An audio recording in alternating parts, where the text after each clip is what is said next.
नमस्कार, आप देख रहे हैं खबर उत्तराखंड में। हूं गौरांगी गुप्ता। बात करेंगे आज की खबरों की, लेकिन उससे पहले एक नजर सुर्खियों पर। सीएम धामी ने टीडीसी टनल के हादसे का किया स्थलीय निरीक्षण। सीएम ने रेस्क्यू ऑपरेशन का लिया जायजा।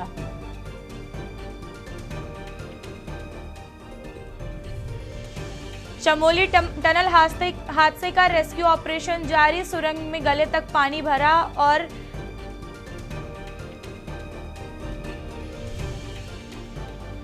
उत्तराखंड में जनता के बीच जाकर एसआईआर की भ्रांतियां दूर करेंगे अधिकारी। शुरू किया शंका समाधान कार्यक्रम। नैनीताल से हल्द्वानी शिफ्ट होगा हाईकोर्ट। 30 हेक्टेयर जमीन पर बनेगा नया परिसर। उत्तराखंड सरकार ने दी मंजूरी। देहरादून उत्तराखंड अल्पसंख्यक शिक्षा प्राधिकरण की कार्यवाही। बिना मान्यता चल रहे मदरसों पर मारा छापा। अगले 4 दिन तक दून समेत कई जिलों में भारी बारिश का अलर्ट। देहरादून में आज बंद रहेंगे स्कूल। आप देख रहे हैं के न्यूज, खबरों का सारथी। चमोली मायापुर टनल हादसा अपडेट। सीएम धामी ने लिया रेस्क्यू ऑपरेशन का जायजा। टीएचडीसी टनल में मलबा पानी भरने से हड़कंप। मौके पर पहुंचे सीएम धामी। अंदर जाकर देखा बचा कार्य। रेस्क्यू अभियान का सीएम धामी ने किया निरीक्षण। रेस्क्यू अभियान का लिया जायजा। अधिकारियों को दिए आवश्यक निर्देश।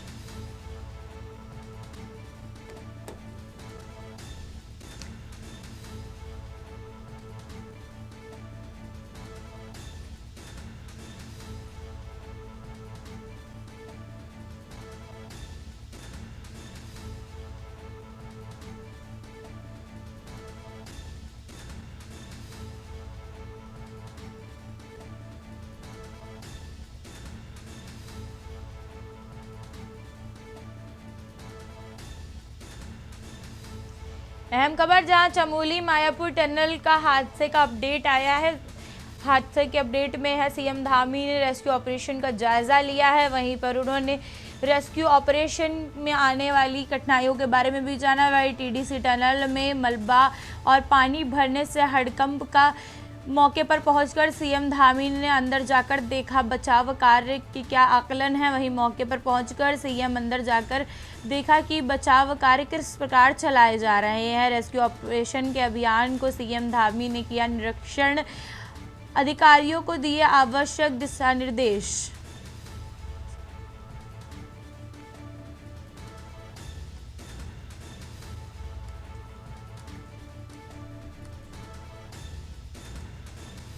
चमोली मायापुर टनल का हादसा अपडेट।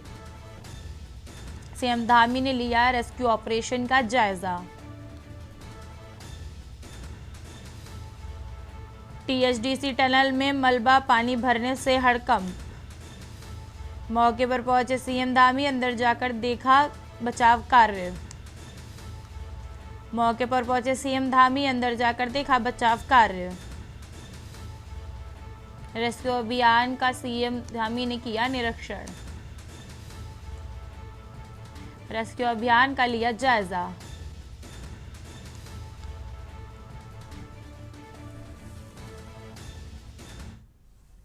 चमोली जिले में अलकनंदा नदी पर बन रही विष्णुगाड़ पीपलकोटी जल विद्युत परियोजना के सुरंग में हुए भूस्खलन के होने के पर श्रमिकों की चपेट में आ गए हैं। वहीं इस हादसे में वहां काम कर रहे 9 श्रमिकों की मौत हो गई है। वहीं अन्य 6 श्रमिकों की तलाश के लिए रेस्क्यू ऑपरेशन चलाया जा रहा है। 10 घायल श्रमिकों को वहां के जिला अस्पताल गोपेश्वर भेजा गया है, जबकि एक का श्रीनगर में और एक पीपलकोटी में इलाज चल रहा है। वहीं एक घायल को अस्पताल से छुट्टी दे दी गई है। एनडीआरएफ की टीम असिस्टेंट कमांडर आलोक ने लगातार ऑपरेशन जारी रखने का बात कही है। वहीं दलदल और पानी भरने से रात में ऑपरेशन स्थगित कर दिया जाता है। सुरंग के अंदर ऑक्सीजन की कमी के कारण राहत बचाव अभियान को रोक दिया जाता है। वहीं पर शुक्रवार को सुबह से ही राहत बचाव का कार्य शुरू कर दिया गया है। सीएम पुष्कर सिंह धामी ने भी मौके पर जाकर स्थिति का जायजा लिया है और जरूरी दिशा निर्देश दिए हैं।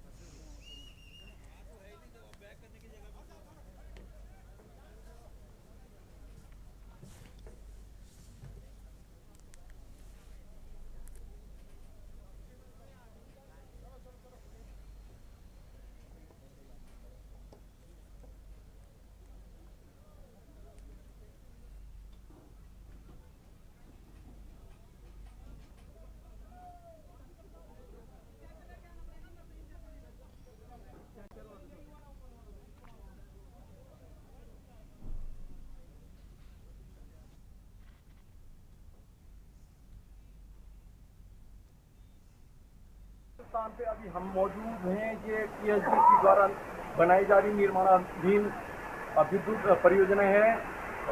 बीते कल को यहाँ पे टनल में मलबा और पानी आने से करीबन 22 लोग इसमें फंसे हुए, जिसमें से 7 लोगों की घटना स्थल पर यहाँ पे मृत्यु हुई है और बाकी लोगों को सुरक्षित बचाया गया।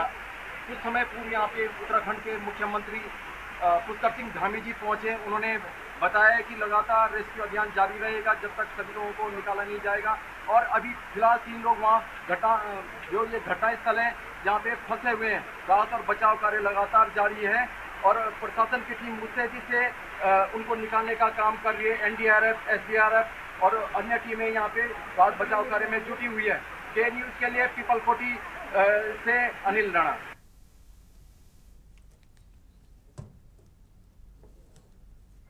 इसमें से 19 लोग आ गए हैं, जिसमें से कुछ लोग नहीं बच पाए और जो घायल हैं उनका इलाज चल रहा है।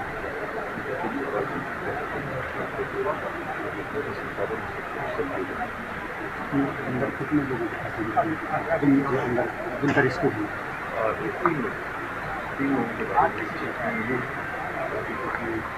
एकदम से हादसा इतना अचानक हुआ है कि उसमें स्थिति कभी कभी हो जाए तो जब थोड़ा पानी भी उसमें से बाहर निकल पाएगा।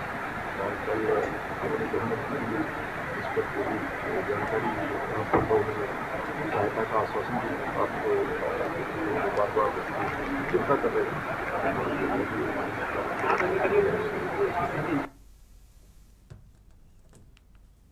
उत्तराखंड में मौसम ने फिर एक बार करवट ली है। मौसम विभाग ने 14 अगस्त में प्रदेश में भारी बारिश और गतिविधियों को तेज होने की संभावना जताई है। मौसम निर्देशक सीएम तोमर ने बताया है कि 14 से 17 तारीख तक प्रदेश में हल्की से मध्य बारिश दर्ज की जा सकती है, वहीं लगभग सभी जगह देखने को मिल सकती है। इसी मौसम को देखते हुए मौसम विभाग ने कुछ जिलों में ऑरेंज अलर्ट भी जारी किया है। मौसम विभाग के अनुसार देहरादून, बागेश्वर, नैनीताल जिलों में भारी बारिश और बहुत भारी बारिश के साथ वर्षा तीव्र गति से अति तीव्र दौर में होने वाली संभावना, इसलिए इन जिलों में सतर्कता बरतने की जरूरत है। विभाग का कहना है कि भारी बारिश और तेज वर्षा के कारण नदी नालों अपने उफान पर आ जाएंगे, वहीं पहाड़ी इलाकों में भूस्खलन का खतरा भी बढ़ सकता है। मौसम विभाग ने लोगों से अपील की है कि वह अलर्ट वाले आने वाले दिनों में अनावश्यक यात्रा से बचें और प्रशासन के निर्देशों का पालन करें।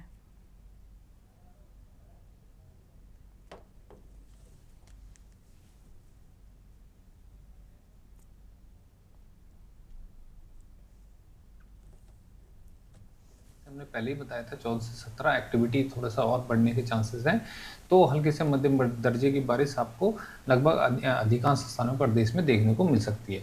इसी के जैसे हमने बताया अभी जो है, क्योंकि जैसे 14 तारीख से एक्टिविटी बढ़ने के चांसेस था, उसी के मद्देनजर जो हमने ऑरेंज अलर्ट भी जारी करा है कुछ जनपदों में, खासतौर से देहरादून हो गया, उत्तर का ये बागेश्वर और नैनीताल जिले जनपद है जहाँ पे भारी से बहुत भारी बारिश और वर्षा के तीव्र से अत्यंत तीव्र दौर होने के चांसेस है, तो इसलिए वहाँ पे ऑरेंज अलर्ट दिया गया। बाकी प्रदेश में बाकी जो जनपद है वहाँ पे हमने येलो अलर्ट रखा है, लेकिन भारी बारिश के मद्देनजर और साथ में ही वर्षा के जो तीव्र से अति तीव्र दौर होने के चांसेस है।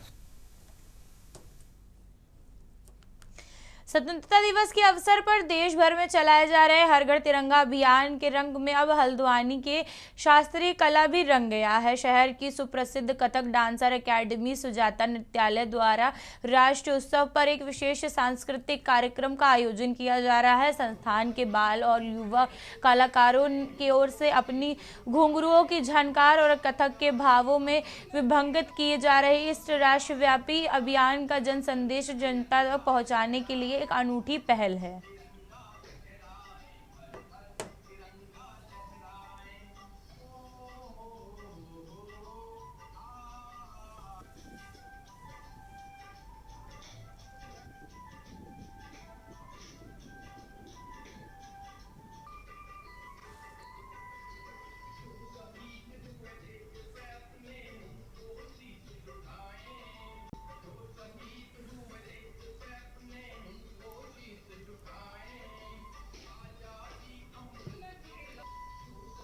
कि आप देख रहे हैं कि ये गीत जो है दो बातों को समाहित करता है। पहला हर घर तिरंगा अभियान और दूसरा कथक शैली, जो भाई भारतीय शास्त्रीय नृत्य परंपरा का नींव रखती है। उन चीज़ों को हमने समाहित करते हुए इस गीत में बच्चों को जो है सुजाता नृत्यालय के माध्यम से रखा है। इस गीत को लिखा है मेरे द्वारा और गाया गया है। और साथ जो कार्यक्रम है मोदी जी का, ये हम कर रहे हैं और इसे गौरव शंकर कांडपाल जी ने गाया है और मोहन जोशी का भी इनमें बांसुरी दिया है। ये मैं सुजाता महेश्वरी हूँ, सुजाता नृत्यालय की संचालिका, और हम लोगों ने कथक पे ये गाना बनाया है।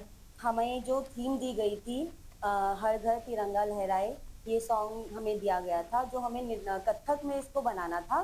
तो हमारे हमारे साथ में जितने भी बच्चे हैं, हम लोगों ने मिलकर इस डांस को बनाया है और हम यही लोगों को यही वो प्रेरणा देना चाहेंगे कि जो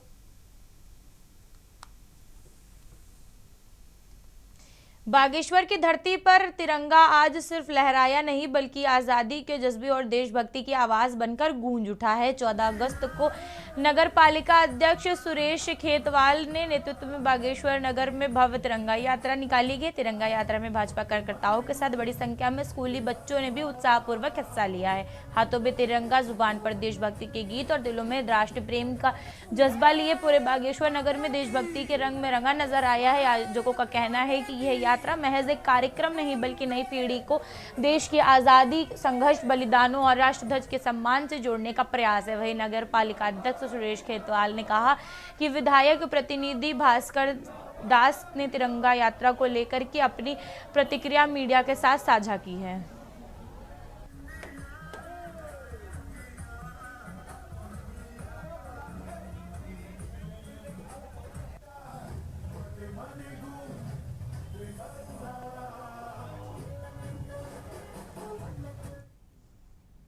हरिद्वार के प्रसिद्ध मनसा देवी मंदिर में सुरक्षा व्यवस्था के बीच गार्ड की कथित दबंगई का वीडियो सामने आया है। निर्देश दर्शन में पहुंचे श्रद्धालुओं को गार्ड द्वारा धक्का मुक्की करने का आरोप लगा है। वहीं पर घटना का वीडियो सोशल मीडिया पर तेजी से वायरल हो रहा है। वीडियो में श्रद्धालु और गार्ड के बीच विवाद जैसी स्थिति देखने को मिल रही है। वही दावा किया जा रहा है कि मंदिर परिसर की सुरक्षा व्यवस्था को लेकर भी चर्चा तेज हो रही है। घटना के बाद श्रद्धालुओं की नाराजगी सामने आ रही है। लोगों ने मंदिरों में तैनात सुरक्षा कर्मियों के व्यवहार पर भी सवाल उठाए हैं।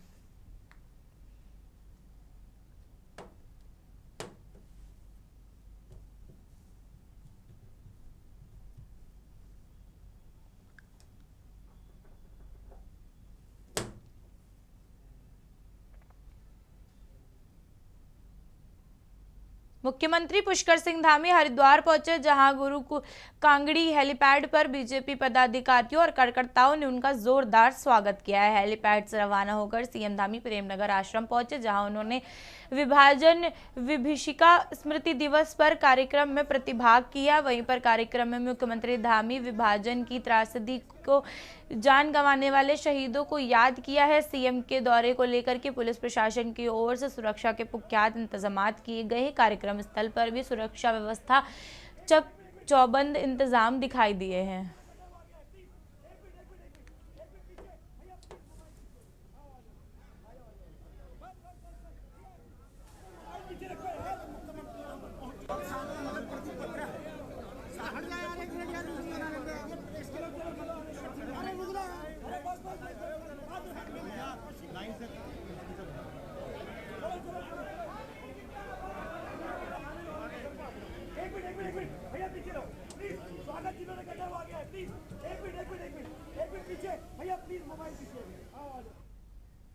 रामनगर में गुरुवार को देर शाम पेरुमदारा क्षेत्र में ग्राम बसई में समीप झाड़ियों के पास संदिग्ध परिस्थितियों में एक युवक का शव मिलने के बाद इलाके में हड़कंप मच गया है। मौके पर पहुंची चौकी पुलिस ने शव को कब्जे में लेकर के उसकी शिनाख्त के काफी प्रयास किए हैं। इसके बाद मृतक की शिनाख्त होने के बाद परिजनों को इसकी सूचना दी गई है। वही पुलिस द्वारा दे दी गई सूचना के अनुसार पेरुमदारा चौकी इंचार्ज वीरेंद्र बिष्ट ने बताया कि मृतक की सिंह आसिफ उम्र उम्र 28 वर्ष, जो कि मूल रूप से हरदोई उत्तर प्रदेश का रहने वाला था तथा इस इलाके में वह ब्लॉग बनाने के काम में मजदूरी करता था। उन्होंने बताया कि इस संदर्भ में मृतक के परिजनों को जानकारी दे दी गई है। फिलहाल पुलिस मामले की जांच में जुटी हुई है। वहीं रामदास जोशी राजकीय संयुक्त चिकित्सालय में चिकित्सक डॉक्टर तौहीद ने बताया है कि 108 के माध्यम से इस युवक को अस्पताल में उपचार के लिए लाया गया था, जिसकी जाँच के बाद पता चला है कि मृतक की काफी देर पहले ही मौत हो चुकी है। उनका कहना है कि घटना की जानकारी पुलिस को दे दी गई है, साथ ही शव पुलिस को सौंप दिया गया है।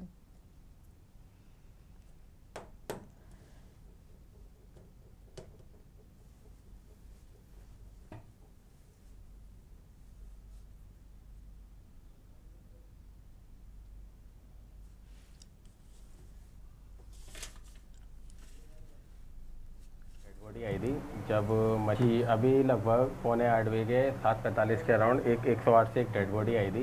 जब मरीज यहाँ लाया गया तो देखा वो पूरा मृत अवस्था में था। मरीज का नाम आसिफ बताते हैं, जिसकी उम्र 28 साल है, जो कि पीरू मदारा से ये डेड बॉडी हमारे पास आई है। हमने बॉडी का ECG करा है। ECG दवा हमें फ्लैट लाइन मिली, जिससे पूरा का पूरा मरीज को देखा गया। तो उसके और सिम्टम जो मिले वो भी मृत अवस्था वाले मिले। इसके दौरान हमने मरीज को मृत घोषित किया है और उसके पेपर बना दिए गए। जी, पुलिस को सूचना दी गई है। पुलिस भी मौके पर अभी यहाँ पर आ गई है और बॉडी को पुलिस के हैंड ओवर कर दिया। एक ब्रेक लेंगे, आप बने रहिए हमारे साथ। आप देख रहे हैं के न्यूज, खबरों का सारथी। हल्द्वानी में काली सेना ने टेहरी में नाबालिग बच्ची के साथ दुष्कर्म की घटना को लेकर आवाज उठाई है। काली सेना के पदाधिकारियों ने मुख्यमंत्री उत्तराखंड के नाम पर सिटी मजिस्ट्रेट हल्द्वानी के माध्यम से ज्ञापन भेजा गया है। ज्ञापन में शांभवी पीठाधीश्वर का एवं काली सेना के संस्थापक स्वामी आनंद स्वरूप के खिलाफ पुलिस प्रशासन द्वारा दर्ज की गई FIR को वापस लेने की मांग की गई है। वहीं पर काली सेना के राष्ट्रीय सचिव विशाल शर्मा के नेतृत्व में अधिकारियों ने और कार्यकर्ताओं ने सिटी मजिस्ट्रेट कार्यालय पहुंचकर ज्ञापन सौंपा। संगठन का कहना है कि टेहरी में नाबालिग बच्ची के साथ दुष्कर्म की घटना बेहद गंभीर है और मामले में निष्पक्ष कार्यवाही होनी चाहिए। काली सेना के स्वामी आनंद स्वरूप पर दर्ज FIR को वापस लेने की मांग करते हुए मुख्यमंत्री से इस मामले में हस्तक्षेप करने की अपील की है। इसी दौरान उन्होंने प्रदेश उपाध्यक्ष विनोद पाठक, महानगर अध्यक्ष मनोज देवल और आलोक शर्मा समेत काली सेना के कई अन्य सदस्य भी मौजूद रहे। काली सेना ने चेतावनी दी है कि यदि उनकी मांगों पर उचित कार्यवाही नहीं की गई तो संगठन आगे भी आंदोलन का रास्ता अपना सकता है।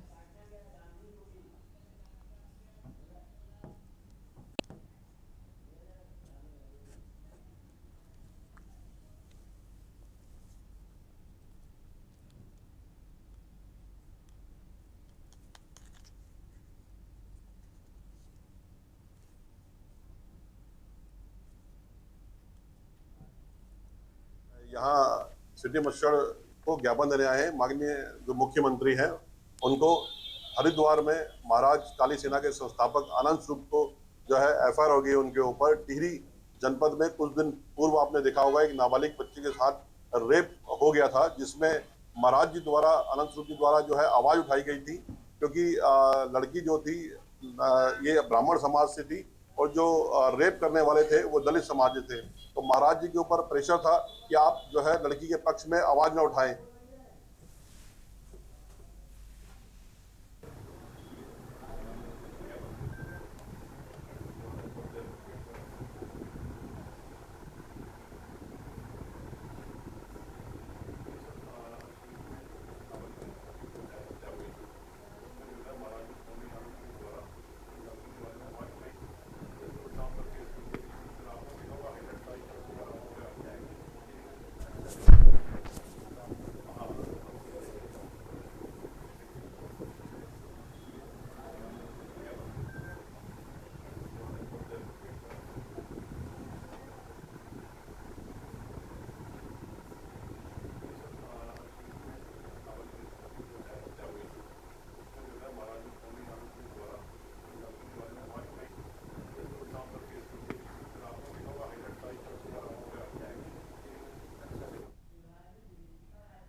सीधा चलेंगे उत्तराखंड, जहां विभाजन विभीषिका कार्यक्रम में पहुंचे हुए हैं CM धामी।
उत्तराखंड के सीएम पुष्कर सिंह धामी इस समय विभाजन विभीषिका स्मृति दिवस के अवसर पर आयोजित कार्यक्रम में पहुंचे हुए, जहां पर वो शिरकत कर रहे हैं। विभाजन विभीषिका कार्यक्रम का उद्देश्य है विभाजन के समय बलिदान, जिन्होंने विभाजन के समय पर बलिदान दिया है या फिर जो वहां पर उस वक्त परिवार और लोग उस त्रासदी से ग्रसित हो गए थे, उन लोगों की स्मृति में ये आयोजन किया गया है। इस कार्यक्रम में मुख्यमंत्री वहां पर शिरकत कर रहे हैं और संबंधित मंत्रियों के साथ में और लोगों से संबोधन करेंगे।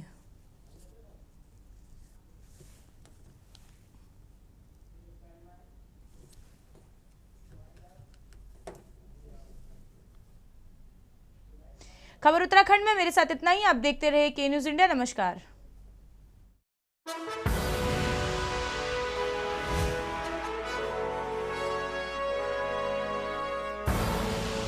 आप देख रहे हैं के न्यूज़, खबरों का सारथी।